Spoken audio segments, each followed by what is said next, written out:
Yeah, I think anytime you go on the road in WCHA play and come away with points, it's a pretty successful road trip. And I think for us heading into Friday's game, we were banged up with a couple of players, and about a minute and a half into the game, we were down another two forwards that, you never want to lose guys, and the guys that have been playing very well for us. So to do it, I don't want to say with the lineup we had, because I feel very strongly that our depth is better than it's ever been.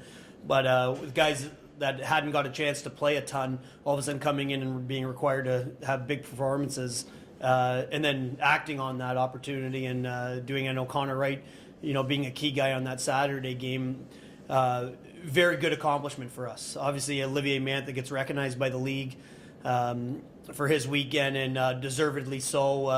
I think both third periods we kind of ran out of gas a little bit. I think that maybe had a little bit to do with the travel. I also think with the shortened bench on Friday night especially, and then into Saturday. But Olivier was there to answer the call in both nights, and I think his award is deserving.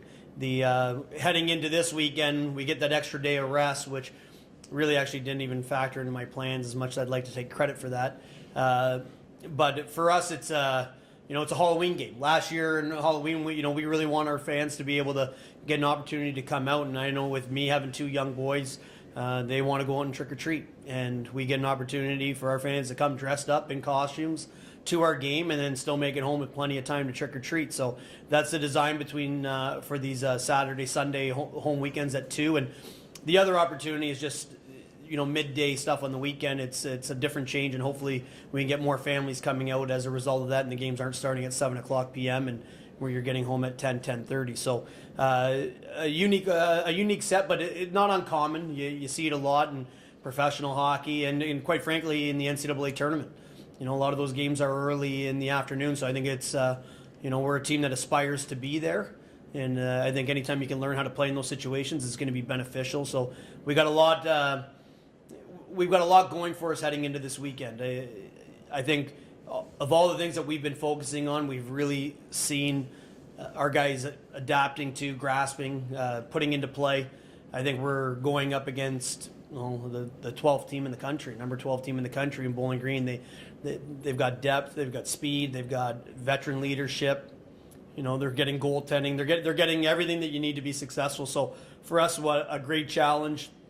Really just looking for much of the same out of our group. Step up to the plate and take the challenge head on. And when they throw a punch, be ready to throw two back. And I think if we have that attitude going into this weekend, I really like the way we can come out of the weekend. But it's certainly going to be our biggest challenge to date, having to play a team as quality as Bowling Green right now in terms of where they are as a program and how well they're playing. Can you talk about how important these two wins were, just in terms of confidence with this new group that's been put together, knowing that they're going to be taking on a really good Bowling Green team? Yeah, I think confidence is such an important thing in athletics, in life really, but particularly athletics. I think in order for you to be successful, you have to believe that the work you're doing is going to make you successful. And I think for us to go on the road, I don't know how many people know this, but the last 5 seasons, this program before this year we hadn't won a game in that weekend. After the 2 tournaments and our first trip outside of the state, we were winless in 5 straight years. So we talked a lot last week about changing that and changing that mindset. And I think for us, we were picked 10th. We were picked 9th and 10th in 2 polls, and it didn't sit well with us. So I think there's a little bit of a chip on our shoulder, and we feel good about ourselves. I think we know that, having a lackadaisical third period like we did on Saturday night won't get it done against a team like Bowling Green. And no disrespect to Alabama Huntsville at all. Our goalie had to play out of this world, and he did. I think when you're playing against a team that has, some high-level elite scorers, you can't get away with that. So I think that confidence is there that we found a way to win. I think right now we're starting to search for that confidence of how do you play 60 minutes, and we've yet to do that this season, where we've played well all 3 periods, and that's the search for us. So I think knowing that we can win on the road, should make us more confident to know that we can win at home. But there's certainly a lot more for us to learn and grasp here to be able to do that on a consistent basis.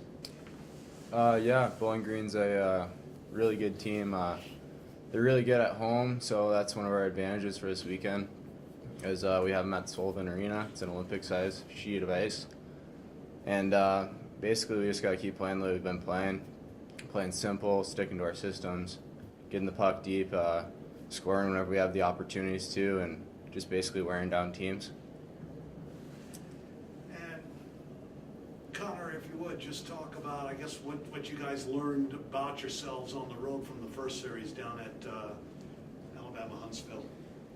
Yeah, basically just learned that we got to stick to our identity and just be a hard, gritty team that just plays simple hockey and does what it takes to get the win.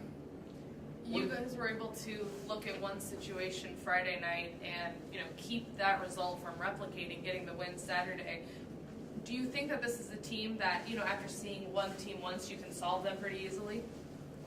Yeah, definitely. It's easy to tell after playing that first game Friday night what we got to do Saturday night, and basically just knew that we had to do the same thing we did Friday night, but just maybe score a couple more goals.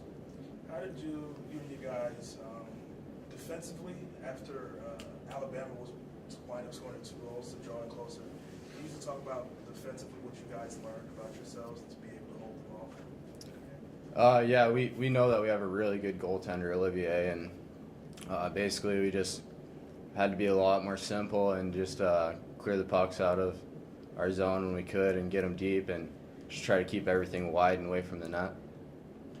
What do you think that the Falcons do well and things that you think that maybe you can take advantage of them? They're a really fast team. They move the puck pretty well, and I think that's kind of how we're going to get to them, is just let them basically wear themselves out and stick to our game and just keep it simple.